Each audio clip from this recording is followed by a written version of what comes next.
Welcome to AI Fitness for Your Business. My guest today is Faisal Hoque.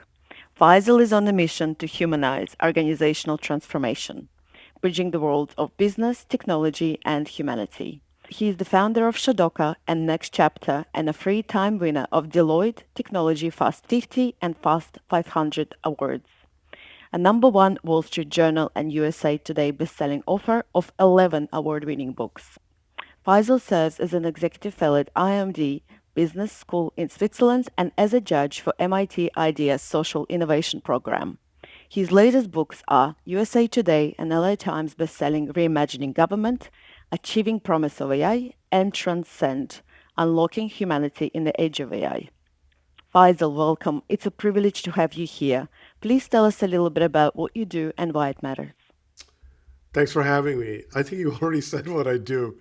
I'm a technologist, I'm a author, I'm a business builder. I've been lucky to be able to work in various sector of the industry, both in private sector and public sector. I learned a lot. I made a lot of mistakes along the way, failed a couple of businesses, built a couple of businesses. So it's been an interesting ride. You've written, as a child, I lived through war and famine, and you've built your career around it, from janitor in Minnesota to Fortune 100 boardrooms at 27. How did those shaped how you make decisions and lead people through uncertainty? Those famine and war is very much part of our global lives. And I think, especially in recent year, it pronounced more and more, even though technologically we keep advancing beyond our imaginations. When you grow up in uncertainty and you grow up in a tough environment, you build a certain resiliency that's hard to develop without going through it. Tough times make you better somehow, right? So it made me very much grounded, and the decisions that I make and the things I try to do is very much impact driven more than anything else. I think I have developed a very grounded outlook about life in general. You're right that we must show AI our best side if we are to truly reap the benefits of AI. AI is a mirror and opportunity to innovate, but also opportunity to create a lot of issues psychologically, economically. AI as a child that's growing up, and we have been going through several phases of this, and we've been kind of seeing the progression. What we decide to do is going to have severe impact. Our intention matters. If we keep pushing this barrier of automation, start automating our thinking process, we're going to create a deep economic impact because many of us are not going to have any jobs. I don't think that our global economic system is ready to absorb the shock of huge amount of population not having any work. The pace it's going, we're not ready for any of that stuff. So it becomes very irresponsible on the technology builders and the government leaders who are pushing the boundary of technology without thinking about the responsibility. What do organizations that do it well do in the first 30 days to set them up for responsible use of AI? You really have to start with purpose. You have to decide why do you want to exist and what impact you're trying to create. Is it just to make you more money, or is it just to make you more profitable? Of course, the businesses exist because they want to make profit and they need to grow.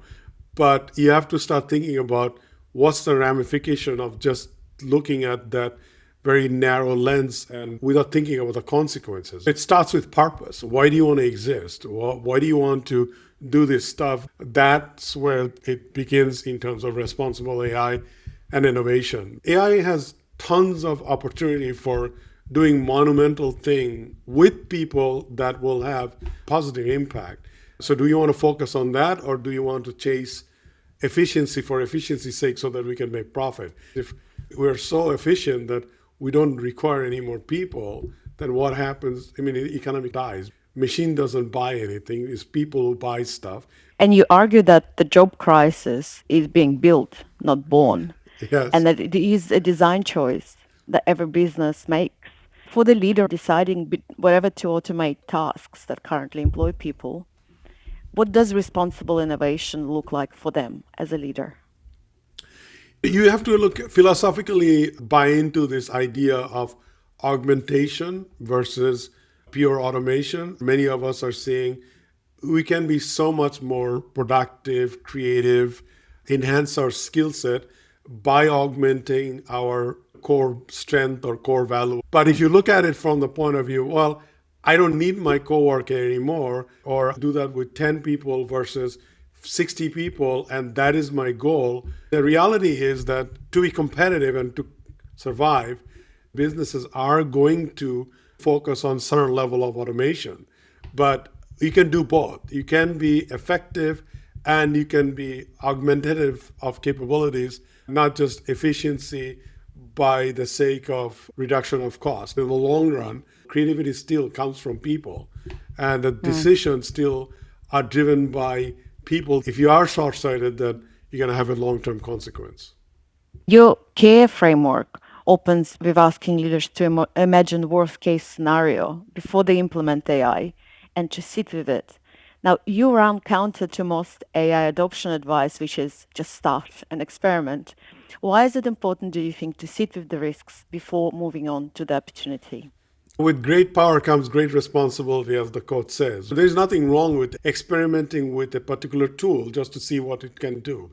But once you take away your hat from tooling to implementing for capability, that's where the catastrophical scenarios comes in play. You have to think about, is it going to have an impact on the ecosystem that I'm trying to serve?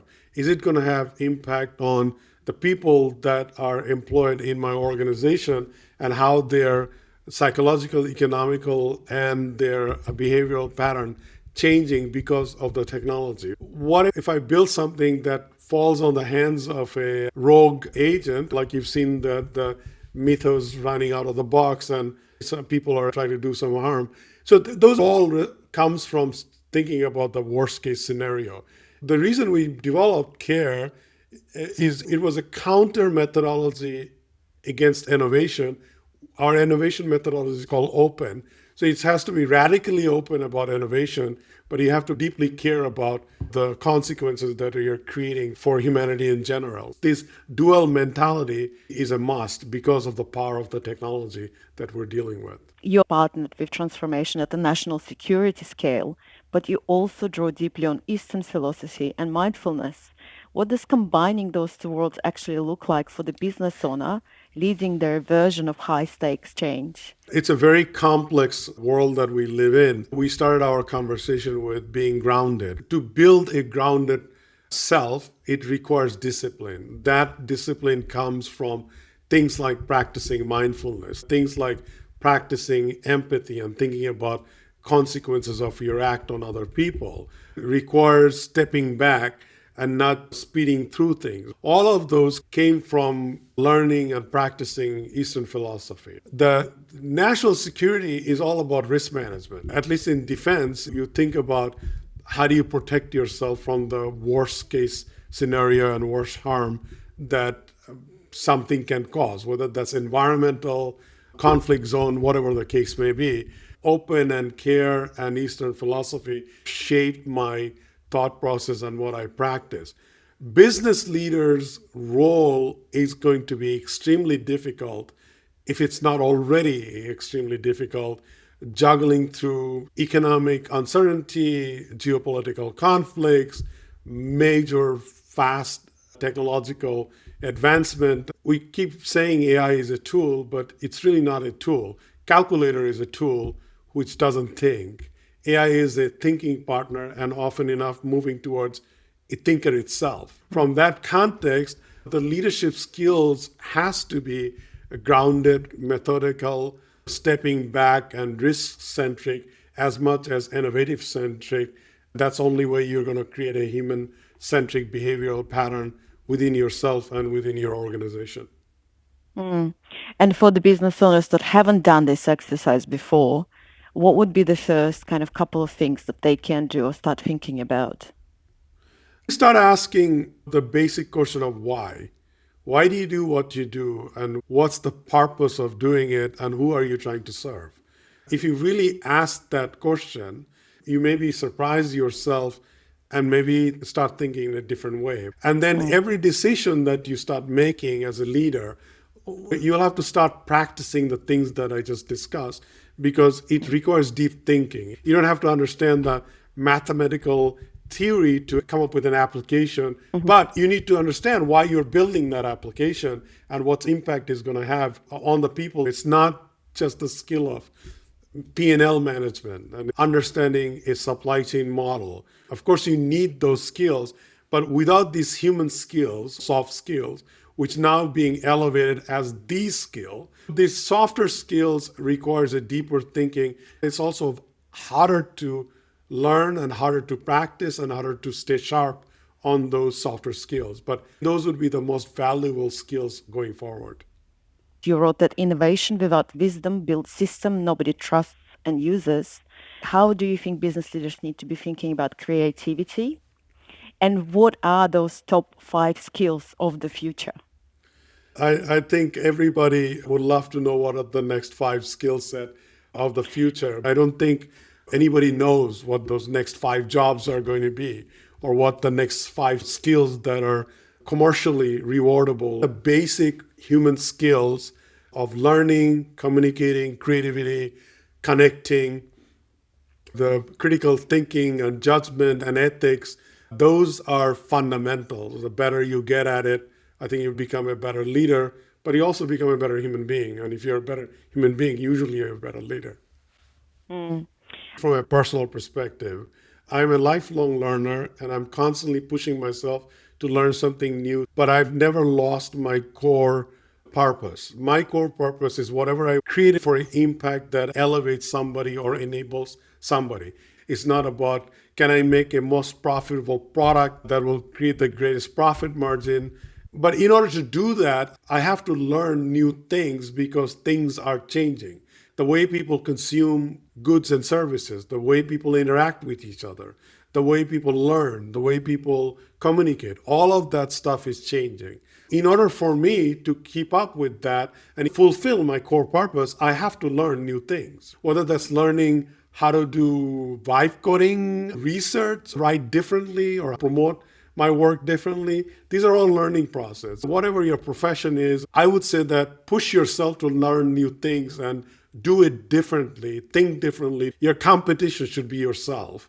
And if you push yourself to make yourself better for tomorrow, maybe you'll have a fighting chance. Is there a skill that leaders think matters right now that you think might be going away in the future, might not be relevant anymore? You can apply it on almost anything. If you say AI help us to write, so I don't have to write, but what you don't realize, the more you push yourself to come up with ideas and write, is honing your skill. So augment yourself to be better, and then you'll be more valuable to others. Thank you so much. This is great advice. I know all proceeds from your books pledged to cancer research. What is the connection between that commitment and the work that you put into the world? I have a cancer surviving son. He is now 23, and he was diagnosed 5 years ago with multiple myeloma, which is a rare blood disease. So once he got diagnosed, I immediately had a different outlook how young people suffer from deadly disease like cancer, and I want to help any way I can, not just for my son, but others who are lesser privileged, whether that's through talking about it, raising money for it, donating some of my revenue to the research. It's deeply personal because I live with it. You know, my son lives with it, we live with it, my family lives with it.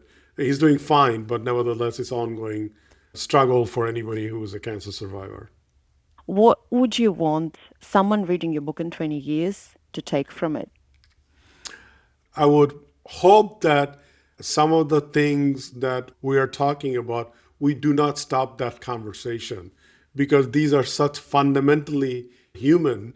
I hope we don't lose that because if you lost that, that means that something terrible has happened to humanity as a whole.